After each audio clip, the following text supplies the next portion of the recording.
Já sei namorar, já sei beijar de língua, agora só me resta sonhar. Já sei onde ir, já sei onde ficar, agora só me falta sair. Não tenho paciência pra televisão, eu não sou audiência para a solidão. Eu sou de ninguém, eu sou de todo mundo e todo mundo me quer bem. Eu sou de ninguém, eu sou de todo mundo e todo mundo é meu também.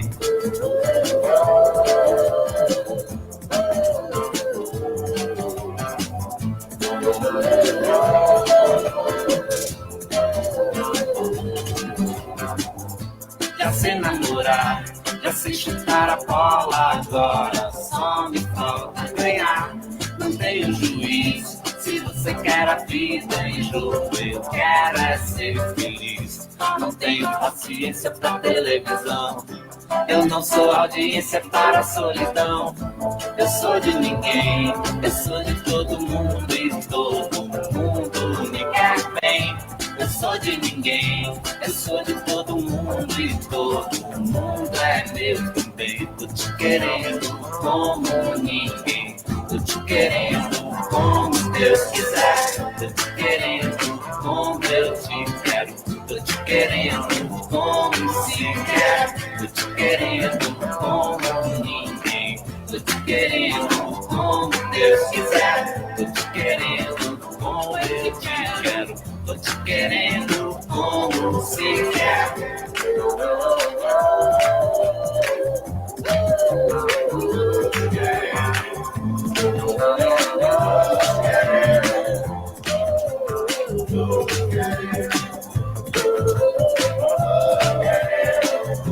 Deus quiser, eu te quero.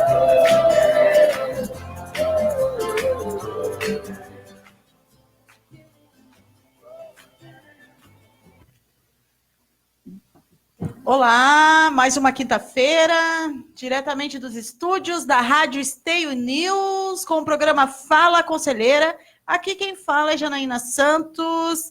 Hoje, então, mais uma rodada para falarmos sobre o processo de escolha para os conselheiros tutelares aqui no município de Esteio. Anderson, hoje eu vou ter a companhia do Anderson. Muito boa tarde. Boa tarde, aos nossos Anderson. amigos, às nossas amigas que estão aí em casa nos acompanhando. Mais um Fala Conselheira, 5 horas e 30 minutos. Já muito obrigado a Michele Colofé, que já está curtindo a nossa live. Muito obrigado. A Vera Maria, acho que é Lampel, tá também nos acompanhando. Depois acho que vai entrar para nós, porque ali o nosso sempre começa primeiro. Tá? Então já agradecemos de antemão a todos que estão nos acompanhando, que vão nos acompanhar depois. Também quero agradecer ao Jones Beneman, que veio com o Papo Reto hoje. E estava muito legal. Estava excelente, falando Exato. sobre o Setembro Amarelo de prevenção e cuidados com suicídio em todos os segmentos da nossa sociedade hoje. Hoje não é somente uma classe, não é só um sexo masculino ou feminino, enfim, envolve todos os setores da sociedade. E o Vitrola News, que trouxe o bom da tarde de quinta, muita música, muita cultura, um programa acadêmico que, ao mesmo tempo, a gente viaja na boa música brasileira, na cultura dos nossos grandes astros e estrelas, não só nacional, internacional, mas também aqui do nosso estado do Rio Grande do Sul. E hoje o Fala Conselheiro Especial.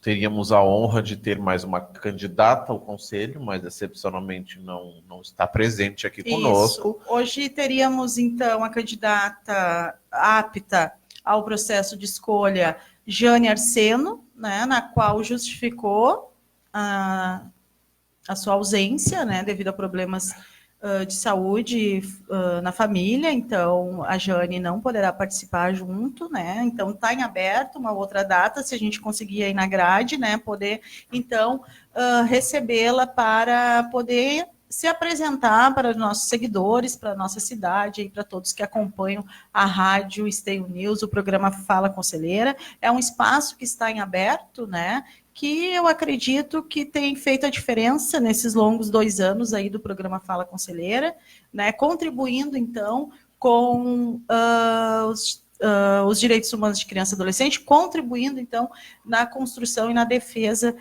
desses direitos, cada vez mais esclarecendo à sociedade o nosso papel enquanto conselheiro tutelar na sociedade. Então, e também, já de antemão, já informando aos nossos amigos, as nossas amigas são atuadas, nossos seguidores, muito obrigado aos mais de 13 mil, já arrumando para 14 mil seguidores, que o processo de escolha dos próximos conselheiros tutelares aqui do município e de todo o território nacional vai ser no dia 6 de outubro, tá? Em algumas escolas não é obrigatório, o horário de votação vai ser das 8 da manhã às 5 da tarde. Às 17. Tá? Então não é um processo obrigatório, mas eu acho que todos os eleitores devem ir às urnas, devem procurar a sessão mais próxima de sua casa e depositar esse voto de confiança, pois serão esses conselheiros e conselheiras tutelares eleitos no dia 6 de outubro que irão cuidar, preservar da integralidade de nossas crianças e adolescentes, principalmente aqueles vítimas de violência ou em situação de vulnerabilidade em nossa sociedade. Então, o voto é muito importante e eu acho que todos os nossos amigos aí, independente de qual a cidade, seja Canoas, seja Porto Alegre, seja os nossos amigos que estão em outras cidades do interior do Rio Grande do Sul, Exatamente. Em outros estados também, vá à procura, vão às urnas, votem. É rápido, é muito rápido, tá? E, claro, sempre, né, Jana, buscando conhecer os seus candidatos, saber qual é o procedimento, por que estão indo participar desse pleito, quais são as plataformas que vão utilizar. Então é muito importante não votar por votar, mas votar em alguém que você tenha confiança e que você tenha uma proximidade e saiba que ao ser eleito no dia 6 e a partir do dia 10 de janeiro de 2020, quando assumir a função, vai dar continuidade a um trabalho da gestão anterior, né?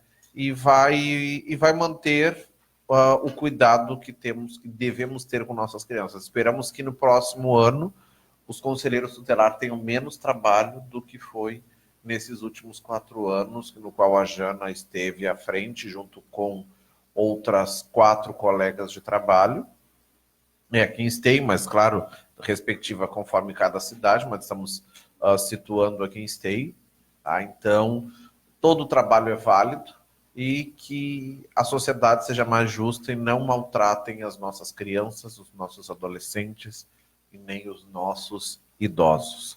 E já de antemão, Jana, já utilizando também o teu espaço, os teus seguidores, os nossos seguidores, vão correndo no nosso cartaz eleitoral aqui do município fazer o recadastramento biométrico. Muito importante, falem com a chefe de cartório, a Evânia, tá? Então, vão lá, façam o recadastramento, porque Esteio vai precisar do recadastramento o ano que vem. Sim, o ano que importante. Vem tem eleição para a escolha de prefeito e vereadores, e é muito importante o recadastramento, senão não vai votar e vai trancar muitas coisas em sua vida. Então, vai lá, nós temos 44 mil eleitores ainda, não vamos deixar para o último dia, o prazo final é março de 2020, então, quanto mais cedo, é muito rápido, gente, é assim, é questão de 15 minutos, você já sai com o título eleitoral novinho em mãos, e ainda vai ajudar o recadastramento de nossa cidade, tá? Então, por favor, vamos fazer isso, vamos unir as mãos, vai ter alguns plantões que devidamente também nós vamos avisar, tá? Os dias que vão estar em funcionamento, aos sábados e domingos o cartório. Então, assim, não vai ter justificativa de dizer, eu não tive porque eu trabalho, porque eu estudo. Não, sábado esteve aberto, domingo esteve aberto, e normalmente são horários um horário que condiz normalmente no período da tarde, do meio-dia até às 6 horas da tarde, ou até às 17 horas, enfim, tá? Mas então não há desculpa para não fazer o recadastramento biométrico. Vamos, então, relembrar aí a nossa população dessa obrigatoriedade, então, a partir do ano que vem, né? Então, Isso. a gente ainda tem todo, né, esse tempo aí para poder fazer essa tarefa aí. Então, hoje a gente vai estar falando um pouquinho sobre o processo de escolha, sobre o nosso papel na sociedade, né? Desmistificando um pouquinho, eu trouxe algumas perguntas, assim, algumas questões que ainda permeiam o nosso dia a dia enquanto conselheiro e conselheiro tutelares, né? E são bem pertinentes, eu acho que é bem importante eu trazer isso. Conversei bastante com o Luciano Bettiati, assisti bastante os vídeos dele hoje. Eu acho pertinente trazer isso até para as nossas candidatos e candidatas que estão aptos ao processo, poder estar, né, exercitando isso, né? Isso. E poder, né, tá levando isso para o seu dia a dia.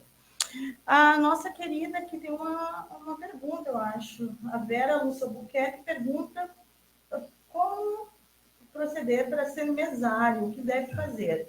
Está em aberto, ou estava, agora eu não tenho certeza se já encerrou, tá? Mas estava no site da prefeitura. As inscrições. Não, até foi uma dúvida pertinente que ela está fazendo, mesário. que eu não tive uma ideia. Então, eu pensei que fosse através do cartório eleitoral, uma parceria entre o Condica e a Justiça Eleitoral. Então, não é pelo... Não, o cartório, o que ele oferece, né? Tem as urnas, né? Tá. E o espaço lá para fazer o levantamento. A apuração no dia 6, depois das 5 horas. Da escolha do processo, de votação, Show, enfim. Tá. Mas isso está em aberto, ou estava, não tenho certeza, não posso. É mais fácil tu acessar ali o site da Prefeitura Municipal de Esteio, que lá está o link sobre como ser mesária no dia 6 de outubro, tá? No processo. Até porque não são todas as escolas que vão estar abertas. Vou estar falando depois também sobre as escolas. Isso é muito importante para que o pessoal aí tenha conhecimento de Sim. Quais os locais de votação, que também nós vamos informar. Ainda tem umas semanas ainda, mas a gente vai estar sempre informando todos vocês sobre esse processo muito importante na nossa cidade. Hoje eu coloquei uma chamada quando divulguei, quando compartilhei, divulguei nos grupos, enfim, na minha página e na página da rádio, a programação de hoje. Eu falei, né, fiz uma pergunta, na verdade, se tem algum artigo no ECA que diz que candidatos para o processo de escolha, para o Conselho Tutelar, tem que ter propostas, projetos na área da infância. Teve alguns comentários, enfim, né? Pessoas dizendo que sim, que é importante. Mas eu digo que não tem esse artigo no ECA, que o conselheiro tutelar não tem essa competência de desenvolver projetos sociais na área da infância. O que diz o ECA, né, é que o artigo 136, o que ter acesso. Exato. Talvez aqui, ó. O que o artigo 136 do Estatuto da Criança e Adolescente nos diz é que o conselheiro tutelar tem, sim, dentro das suas atribuições, o poder de assessorar o Poder Executivo Municipal nas suas propostas orçamentárias para planos, projetos, programas sociais que atendam criança e adolescente. É novo, é algo que a gente não escuta, não pratica, mas é algo que faltou nas nossas formações continuadas. Porque para o conselheiro tutelar poder executar tal atribuição, ele tem que passar por uma capacitação continuada, que isso também está no Estatuto da Criança e Adolescente, que é de obrigatoriedade do poder local, do município, né, da gestão, de garantir, né, as formações continuadas. Por fim, em relação ao envolvimento do conselheiro tutelar em projetos sociais, nada diz que, em lugar algum, diz que o conselheiro, no seu período de folga, que não esteja trabalhando, possa estar desenvolvendo um trabalho voluntário, assim como eu estou aqui na rádio, voluntariamente. Por quê? Porque nós temos, conforme a nossa lei, municipal, nós temos exclusividade de trabalho, tá? E para isso ser com excelência, né? Também precisa ser revista algumas coisas. E tem uma coisa assim, uma pergunta também que foi feita, e alguns comentários que vêm, que eu até trouxe, que diz, né, a gente escuta muito que as pessoas querem concorrer ao Conselho Tutelar por conta do salário, né, porque vai estar 4 anos ocupando o espaço e ganhando um bom salário. Gente, não é verdade. Não é verdade, e isso vocês podem acessar vários canais para saber. Mais da metade dos conselheiros tutelares hoje no Brasil, mais da metade dos municípios, pagam um salário mínimo para os conselheiros tutelares. Muitos não têm vale alimentação, não tem nenhuma sede com qualidade para poder trabalhar, tá? Outra parte, né? Outro percentual aí das cidades do Brasil pagam entre 1, 2 e 3 salários mínimos. Então, assim, não é o salário, tá? Não é o salário, né, que fomenta a participação. Não nesse momento, né, que a gente se encontra enquanto conselheiros tutelares, enfim, né, a gente precisa avançar muito, inclusive na garantia dos direitos do próprio trabalhador que está lá nesses 4 anos executando o trabalho, né? Então, para esse trabalho ser exclusivo, como muitas leis municipais colocam, né, como obrigatoriedade, esses conselheiros eles precisam, né, também ter um bom reconhecimento, um bom salário para poder, né, ter sustentabilidade devida nesse tempo que estão lá executando esse trabalho. E tu sabe, Jana, que tu tá me tirando muitas dúvidas em relação a isso pelo seguinte, a questão de projetos, eu acho pertinente, eu acho que o conselheiro tem que fazer o projeto não durante a gestão, mas sim antes de ser candidato. Ter uma trajetória. Ah, sim. Eu acho que não se diz, eu acho que assim, não um projeto, mas ele tem que ter um vínculo. Aí falou a palavra certa. Com a área da infância, sim, com o trabalho na comunidade, com a sociedade, porque é esse o pilar do Conselho Tutelar, é essa a essência do papel do Conselho Tutelar. É muito mais que um processo eleitoral. O processo eleitoral, ele vai se, né, ele foi um método escolhido, né, através de eleição, para o processo acontecer, para a escolha acontecer. Mas o que vai validar aquele conselheiro tutelar é a representatividade que ele tem, é o vínculo que ele tem construído com a sua comunidade, com a sua cidade, com a sociedade onde ele está inserido. E isso se dá através do quê? De um trabalho, né? De um trabalho que executou, ou na associação do bairro, ou na escola. Até porque é um pleito... Ou num projeto social. É uma eleição, não te cortando, mas é uma eleição que é pelo seguinte... Não é promessas, tu não vai na casa, não. Tu não vai prometer que tu vai fazer, não. Eu até, talvez eu coloquei a palavra... Não dá roda, não tem isso. Exato, talvez eu não me expressei aquela hora na questão assim, ó, de projetos, de tu apresentar uma plataforma, não é a plataforma de tu prometer que tu vai fazer, não. É prometer que tu vai seguir o que está estabelecido no Estatuto da Criança e do Adolescente através do que está aqui. O que está fora das páginas do ECA não compete a você. Agora, o que está dentro do ECA, dentro desse estatuto, a lei máxima que rege o conselheiro tutelar, tem que ser feita, tem que ser cumprida. Talvez as medidas vão ser um pouco drásticas, mas está aqui. Está aqui dentro e tem que ser cumprida. Então, essa é a plataforma. Eu acho que a plataforma básica... Eu acho que a plataforma, o alicerce para um bom trabalho como conselho tutelar é seguir o que está no ECA. Não ir numa visita e mentir que tu vai fazer isso, que tu vai fazer aquilo, que tu vai resolver. Não. É o que está dentro do ECA. Talvez a plataforma principal é seguir o que está dentro do ECA. Se temos uma Constituição Federal e todos nós seguimos, claro que muitas coisas estão no papel e não estão sendo colocadas em práticas, não é um mérito agora. Mas na questão da criança e do adolescente, tem que ser cumprida, sim. E isso é muito importante. E tem também aquela situação, né, que a gente escuta bastante, que o Conselho Tutelar não resolve nada, que o Conselho Tutelar não funciona, que o Conselho Tutelar responde à sociedade que não são atribuições do Conselho Tutelar, por exemplo. Boa parte da sociedade, da comunidade, e até mesmo das autoridades, não só do nosso município, mas de outros municípios também, infelizmente, esperam do Conselho Tutelar e demandam para o Conselho Tutelar coisas que não temos a capacidade legal e a competência e o papel e a atribuição de resolver. E daí cria aquela expectativa de frustração nas pessoas, porque o conselho não resolveu.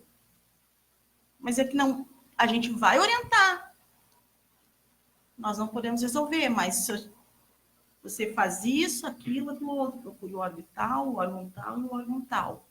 Vocês não vão resolver problemas, vocês vão resolver o que está no ECA. Mas as pessoas, às vezes, né, até pelo calor da situação ali, pelo pavor, ou, né, às vezes sem saber o que fazer realmente... Vamos para o Conselho Tutelar. Vão para o Conselho Tutelar e acabam não entendendo e não se dando a chance também de compreender o nosso papel. Com certeza. Né? Porque a sociedade precisa se dar a chance, né, de compreender o nosso trabalho. Daí eu vou dar um exemplo assim, bem, né, que acontece muito com a gente nos dias atuais. Por exemplo, recebo uma família lá no Conselho Tutelar que está com problemas interfamiliares, com atritos entre a família, envolvendo um filho adolescente, uma filha, por exemplo, que saiu de casa para morar com o namorado. A filha tem 16, o namorado tem 21. Procuraram o Conselho Tutelar porque não conseguem resolver. Não sabem como resolver. A gente vai orientar. A gente não vai fazer nenhuma intervenção, aplicar nenhuma medida, porque essa situação cabe exclusivamente à família, aos responsáveis pelaquela adolescente de 16 anos. É a família que vai fazer e que vai aplicar as suas intervenções, né? A família tem que mediar e conduzir tal situação. Mas porque o Conselho Tutelar, nessa situação específica, não tem a competência legal de fazer nenhuma intervenção em relação a isso. Mas agora vamos pegar esse caso e vamos criar uma situação. Esta menina de 16 anos fugiu com o namorado de 21, mas ela foi abusada, violentada por este namorado. Aonde que o Conselho Tutelar entraria nessa situação? Bom, ela tem 16 anos, tá? Isso. Ela vai ter que denunciar que ela foi abusada por ele, tá? Porque ela pode verbalizar que é o namorado dela, foi consentido a relação e, né? Se a família quiser abrir um processo, pode abrir uma denúncia, mas não tem a mesma configuração se, por exemplo, ela tivesse 12 anos, dos 12 aos 14. Não teria a mesma... Que também tem essa questão, né, Jana, que é muito importante, que assim, ó, todo mundo acha que conselheiro tutelar é somente até... Não, tá cheio. Tá cheio. Tá cheio. Mas é teu ou é meu esse? Teu, estava falando. A questão do Conselho Tutelar é o seguinte, muita gente que acha que é menor de 18 anos, é tudo responsabilidade do Conselho Tutelar. Não é bem assim. Ou estou errado? Até porque, um exemplo que acontece muito, eu por muito tempo fiz editoria de polícia para jornal, a gente coloca muitas notícias no nosso blog de notícias. Tá. Os grupos. Peraí, volta. Tem. Deixa eu sair daqui. Enquanto isso. Então, assim, ó, o que acontece? É um menino, como recentemente, vocês podem observar na nossa página no Facebook que tem uma postagem, tá? Em relação a um adolescente de, acho que 17 anos, que pegou um carro sem consentimento, além de não ter a carteira de habilitação, pegou o carro sem conhecimento dos pais e se envolveu num acidente de trânsito. Entra o conselho tutelar nessa situação, quais são as medidas? Ele já é maior de idade, agora não. Ele tem, vamos supor, 13 anos. Quem vai... Aí, ó, é um ato infracional, já deu para ver, né? Sim. Ato infracional... Não é responsabilidade de vocês. Não, a responsabilidade... É da família. Do poder policial naquele momento, né? De fazer a sua intervenção, porque o ato infracional nada mais é do que um crime, porém cometido por uma adolescente ou por uma criança, né? Que tenha essa nomenclatura, né, de ato infracional, tá? O crime quando praticado por criança e adolescente, denominação ato infracional, tá? É um ato infracional, quem faz a intervenção no primeiro momento é a polícia, que tem que informar o judiciário, é obrigatoriedade da Polícia Civil, do delegado, informar o Poder Judiciário e os responsáveis daquela criança ou daquele adolescente. Caso isso não ocorra, ele pode responder. O delegado, tá? Isso está no ECA, está no Estatuto da Criança e Adolescente. Está no ECA. Tá? Então, muitas vezes, e ocorre muito, não só no nosso município, repito, é uma outra situação que ocorre no nosso município, que ocorre em outros municípios, que é da delegacia entrar em contato com o Conselho Tutelar, porque está com um adolescente lá apreendido na delegacia. Com 17 anos, vamos supor que é o caso ou desse... Ou com 15, ou com 14... O Conselho Tutelar vai fazer o quê? Não tem o que fazer. Né? E, às vezes, ainda nos chega de forma... o delegado determina que a gente vá na delegacia. Mas não é competência do Conselho Tutelar. Claro que muitas vezes não acontece só aqui. Não acontece aqui e acontece em outros municípios também. A gente sabe que, né, isso ainda é praticado fortemente. Mas é uma situação, né, que os conselheiros precisam estar informados que vai ocorrer e tem que saber de que forma, né, vão agir. E o que diz o ECA, né? O ECA diz que o delegado tem que informar o Poder Judiciário e os pais. Os primeiros órgãos a ser comunicados. E, às vezes, é o contrário, né? O primeiro órgão que eles comunicam é o Conselho Tutelar. É o Conselho Tutelar. Porque acham que o Conselho Tutelar tem o poder de pai e mãe. E a responsabilidade de pai e mãe. Não é isso. O Reni Edson Ferreira, muito boa tarde. Reni, muito obrigado por estar nos acompanhando. A conselheira que eu tinha confiança era a Elisete Bandeira. É fã da Elisete, que já passou por aqui, também já teve um programa de esporte. Elisete é minha colega grande. E agora não está concorrendo, ele lamenta muito. Andréa Fernandes, minha amiga querida, um beijo, Andréa, nos encontramos há pouco tempo, muito obrigado sempre pelo carinho, pela atenção de toda a família, tá? Deixa eu ver, tá? A da Vera Lúcia a gente já falou, né? Tá, ela está desejando boa tarde para nós, amigos queridos, muito obrigado, Andréa, sempre pelo carinho e pela tua atenção. Não, Andréa Fernandes. Isso, a esposa do Leandro. Beijo, Débora. Tá, vamos encontrar na Semana Farroupilha, assim, com muita satisfação, muita alegria. Tá, então, Jana, eu acho que é muito importante essas dúvidas. O que compete ao Conselho Tutelar? Que faixa etária compete ao Conselho Tutelar? Então, assim, ó, é criança? É adolescente? Mas não é até os 17 anos e 29 dias e poucos segundos. Não. Tem uma faixa etária. A família é muito importante nesse processo, é muito importante. Sim, tem casos excepcionais até os 21 anos, tá?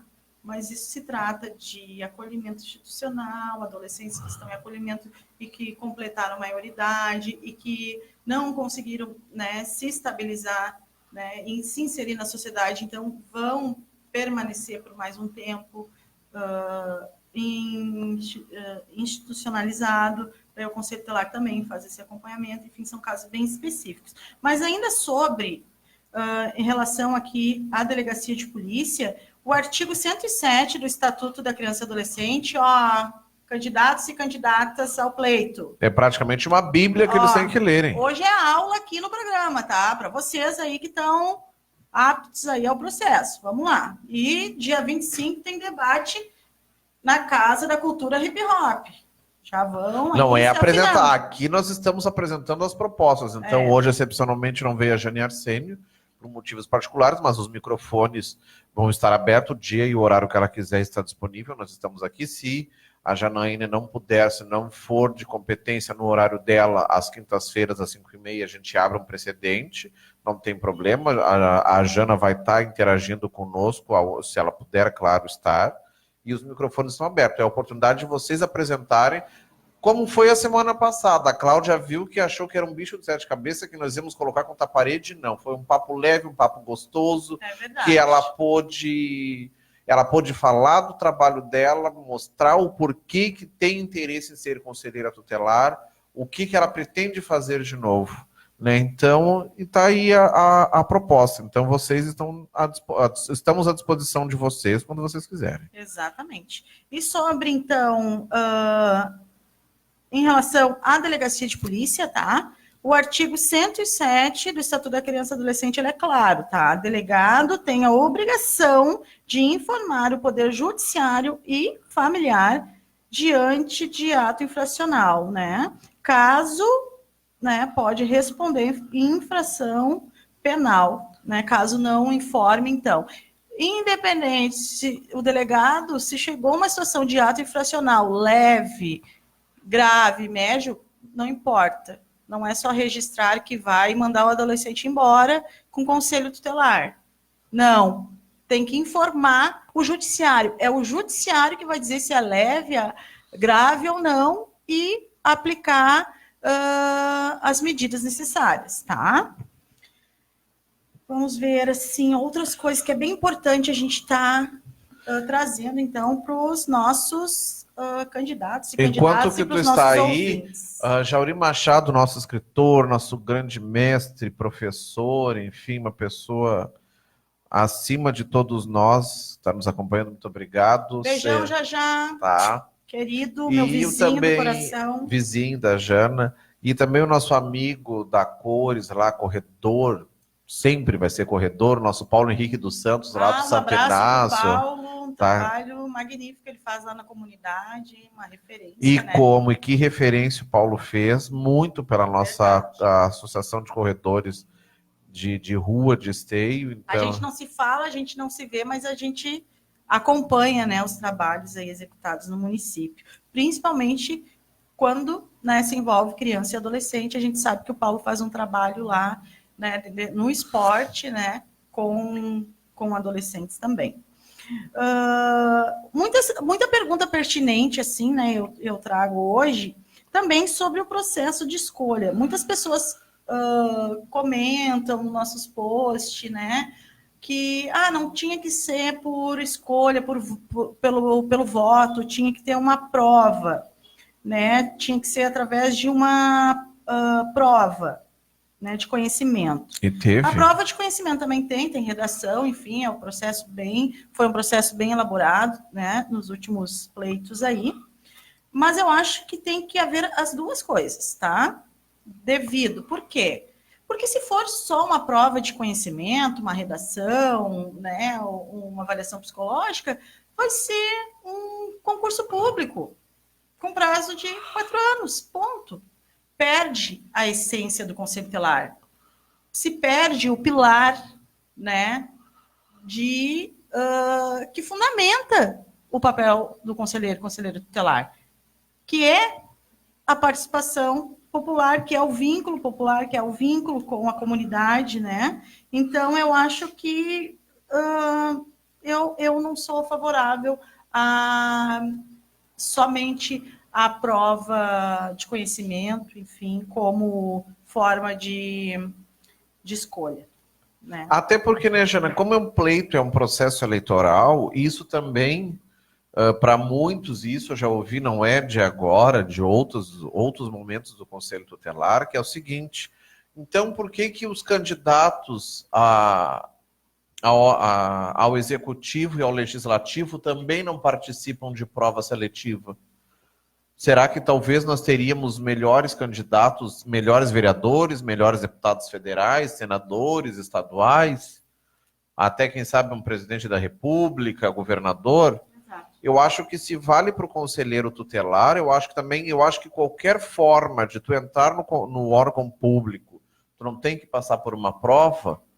Então, por que não fazer isso? Porque é votação? Não. E outra coisa, o ano que vem a gente lembra os 30 anos do ECA, né, que foi do estatuto que foi criado no primeiro ano de governo do então ex-presidente, hoje acho que ele é senador ou deputado, o Fernando Collor de Mello. E quem era que eu acho que quem escreveu a história foi o Magri, que era ex-ministro na época. Eu não me lembro se nas versões atualizadas tem o nome, mas as mais antigas tem. Então, é muito importante, é recente, assim como nossa Constituição é recente, o ECA também é algo recente. Tem que se atualizar, precisa. Em 30 anos, muita coisa mudou, muita coisa melhorou, mas muita coisa piorou também. O ECA teve, né, várias atualizações. Este ano, né, tivemos atualizações do Estatuto da Criança e Mas, claro, a base dele deve permanecer, a essência do ECA deve permanecer. Agora, a questão de atualização, eu acho que é necessário atualizar. Como daqui hoje, nós estamos falando de 2019, daqui a 30 anos, nós vamos talvez ter uma outra realidade no país, que precisa ou ser acrescentado ou ser retirado aquilo, como foi em 1990, para há pouco tempo atrás, a atualização que foi em 2015, que muita coisa mudou, muita coisa talvez foi retirada, muita coisa foi acrescentada, né? Dulce Santiago está nos acompanhando, muito obrigada, Dulce. O Aquiles Santos Araújo também está nos acompanhando. O Dino Alves da Silva está nos acompanhando. Um abraço a todos que estão ao vivo e acompanhando o programa e hoje. O Renan Bauer também está nos acompanhando. Tá?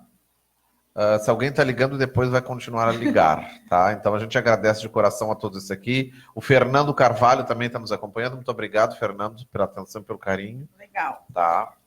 Ainda sobre as atribuições, enfim, é tudo que compete ao Conselho Tutelar. Só vou responder aqui. A Jana está respondendo a um telefonema que chegou agora, mas que daqui a um pouco ela já sai do ar e já dá toda a atenção para a pessoa. Hoje o papo reto, né, do meu colega Jones foi excepcional, né? Trouxe aqui duas agentes, né, técnicas da área da psicologia, né, que trabalham direto com os nossos usuários do município, né, tratando da saúde mental. Também do CAPES Infantil, né, que acolhe as demandas de saúde mental de criança e adolescente, referente ao Setembro Amarelo, né, que faz, então, todo um movimento aí em relação ao combate ao suicídio, enfim, né, as tentativas de suicídio. E a gente sabe, hoje, eu acho que a Ju falou um pouquinho sobre isso no programa, né, do número expressivo que temos, então, de adolescentes, né, com esse perfil aí suicida, de mutilação, automutilação. E hoje, enquanto eu estava acompanhando, conversando, né, com o Luciano Bettiati, lá acompanhando os vídeos, as intervenções dele e olhando também a programação da rádio, me chegou um comunicado de mutilação duas crianças, e daí não é adolescentes. Não é adolescentes. Crianças.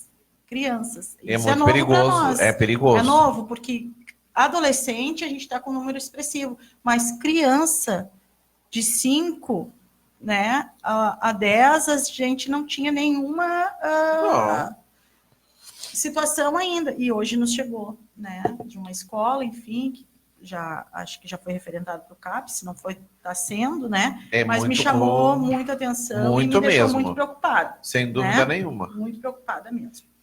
Mas que bom, assim, que o Jones trouxe, né, para dentro da programação da rádio, do Papo Reto, porque é muito importante divulgar, é muito importante dizer que tem os serviços aí disponíveis, né, que as famílias podem procurar, que as escolas podem encaminhar, né, porque a escola é a porta de entrada, a escola, né, que vai, muitas vezes, antes da família detectar essas situações, né. Isso é muito bom. E hoje a gente tem que... A questão do suicídio, que por décadas era algo que não poderia ser falado, não poderia ser comentado, ser escrito, aos poucos está se mudando essa realidade. Ninguém está incentivando a nada. Simplesmente nós estamos querendo alertar. Você prestar atenção no seu filho, na sua filha, no seu sobrinho, no seu neto, no adolescente.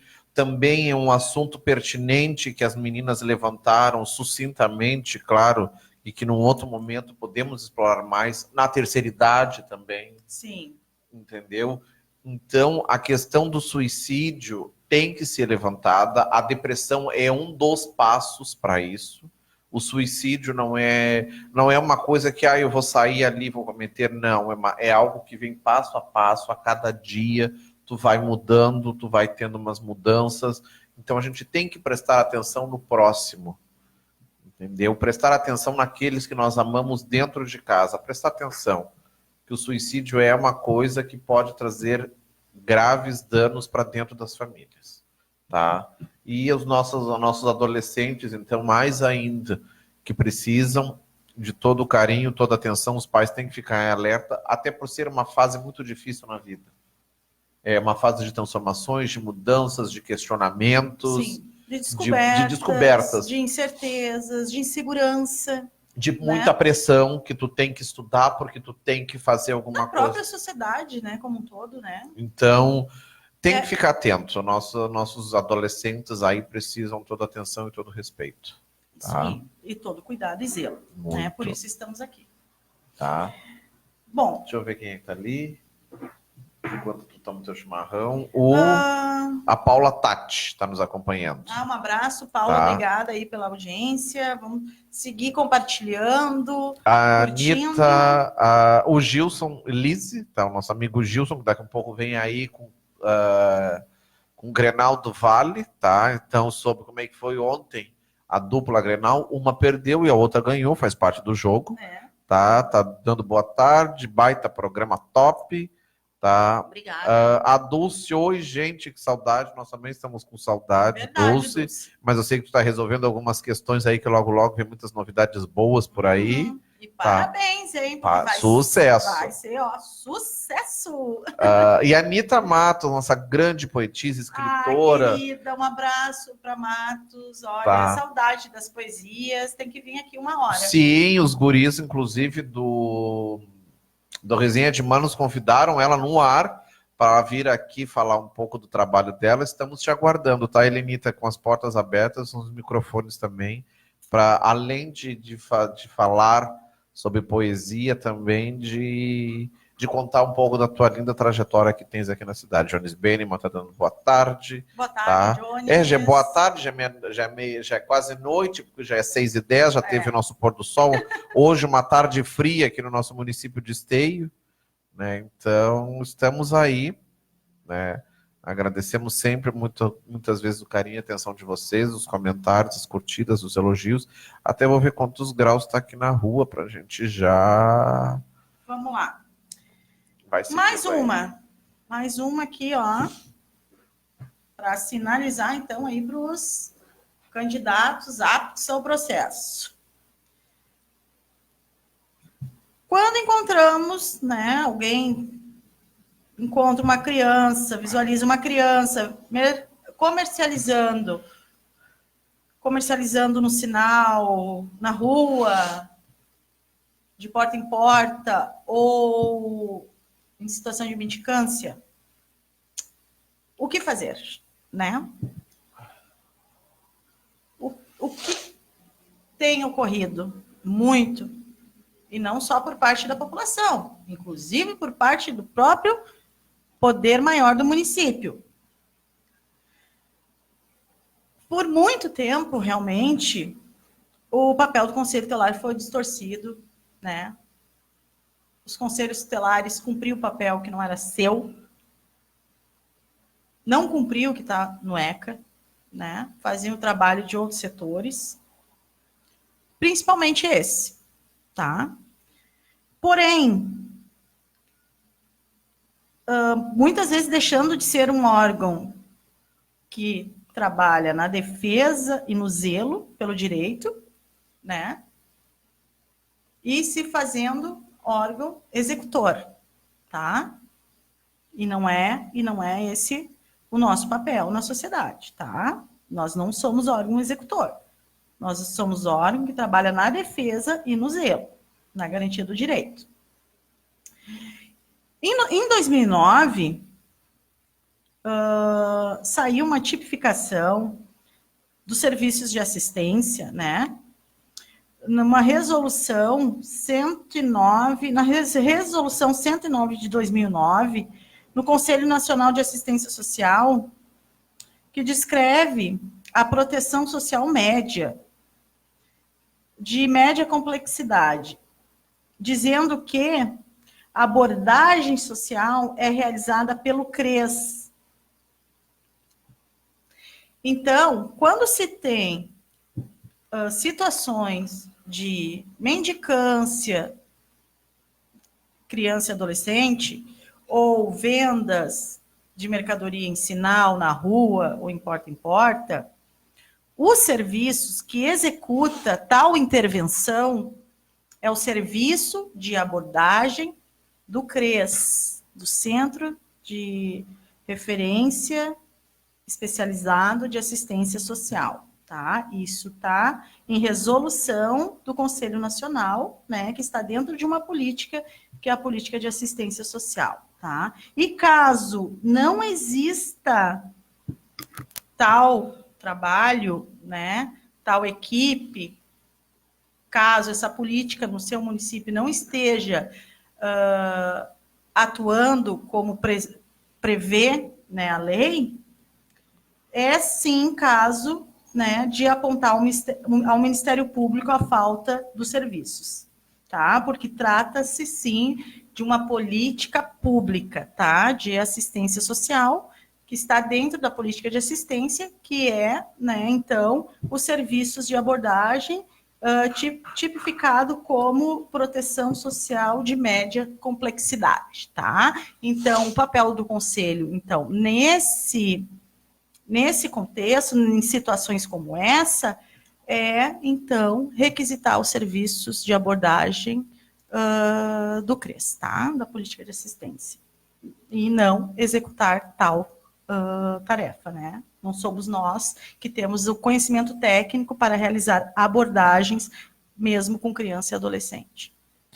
A Andréia Fernandes, com aquele café que só a Jana sabe fazer. Opa! O Paulo Henrique está dizendo que está voltando ativa. Está dizendo, ótima observação. Sabemos que temos legisladores bons, porém alguns só para figurar. Outra situação para rever é a idade dos concorrentes em qualquer área pública, seja no executivo ou no legislativo. Ficou as observações do Paulo, né? Sempre então atento. Também vamos comentar quem está nos acompanhando que já curtiram. Paulo Henrique, a Andréia, Maria Roseli Magnante, um beijo para ti, Roseli. A Elis Suentinauskas de Moraes, a Daiane Faria Caetano, a Vera Lúcia, a Graziela Oliveira Neto, presidente do CISM, muito obrigado. Grazi, um abraço, Grazi. O Evandro Magnante também nos acompanhando, a Elisiane da Silva Elias nos acompanhando, a Maria Vante, a Neres Gregório, o Ari Arnonstrunk Wecker, Ismael Ponce Lama Rivera. Então, muito obrigado a todos que estão nos acompanhando aí, tá? De coração, muito obrigado mesmo, e fiquem sempre ligados na nossa página aí, tá? Então, a gente já está quase, olha só, como passou rápido, já é 6h20. Já é 6h20. Nossa! Tá? E então, para encerrar com essas intervenções de hoje, né, referente ao Estatuto da Criança e Adolescente, abordando então o nosso papel, né, o que cabe a nós, enfim, trazendo isso até para contribuir com os candidatos e candidatas ao próximo pleito aí, e são, né, com todo o embasamento aqui legal, né, diante do Estatuto da Criança e Adolescente. Vamos falar um pouquinho sobre a evasão hospitalar, né? A evasão hospitalar.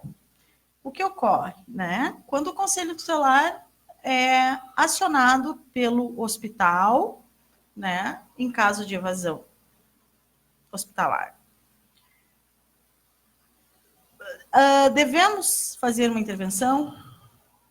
Depende, né? Muitas vezes não, outras vezes sim.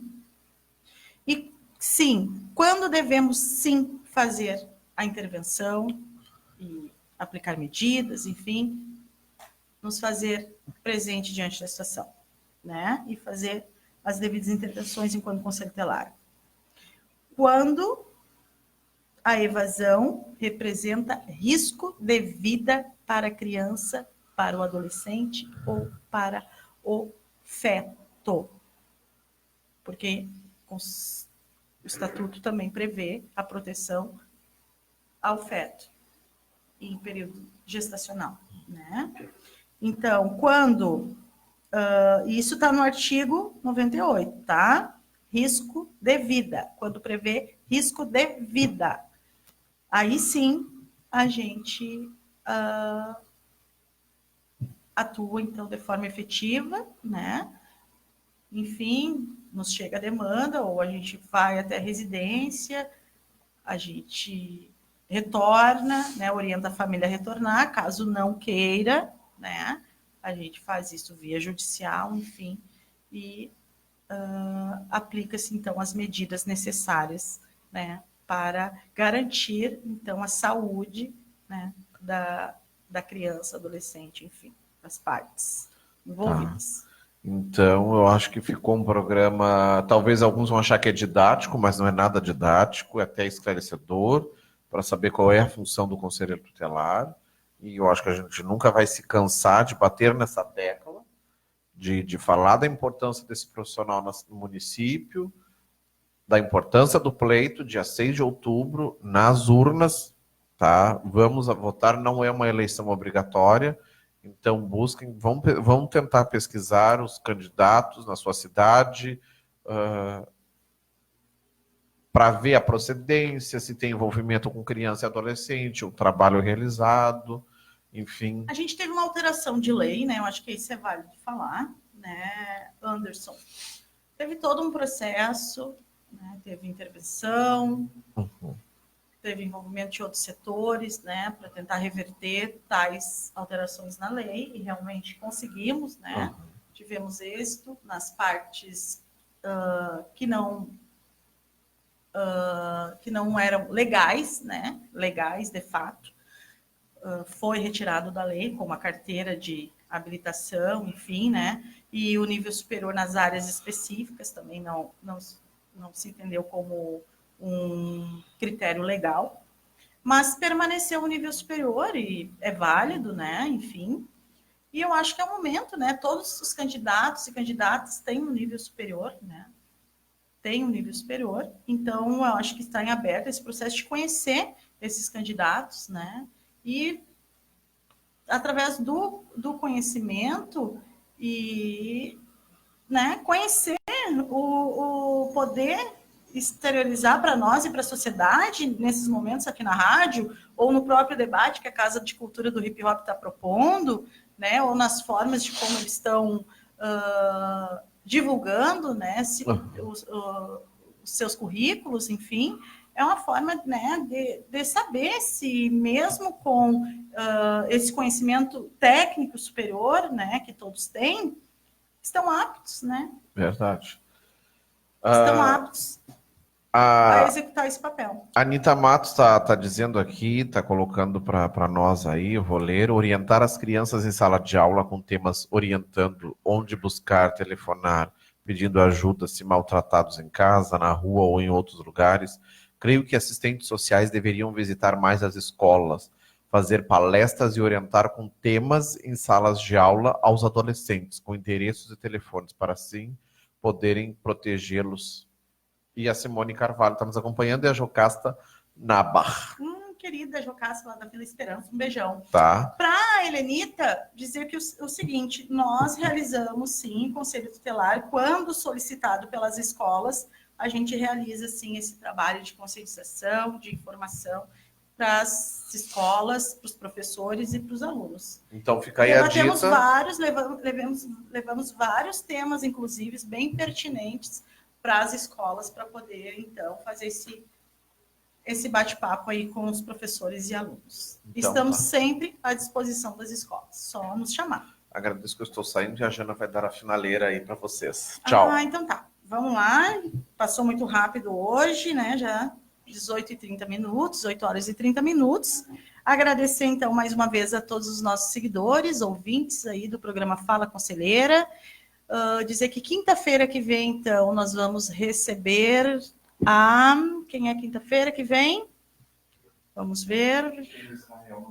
Não é o Israel. É a Inês Costa. Quinta-feira que vem, então, recebemos para o ciclo de apresentação do processo escolha, né, dos candidatos ao processo escolha Conselho Tutelar, a Inês Costa. Finalizamos, então, o programa de hoje. Muito obrigada a todos os ouvintes e seguidores. Um abraço e até semana que vem. Tchau, tchau.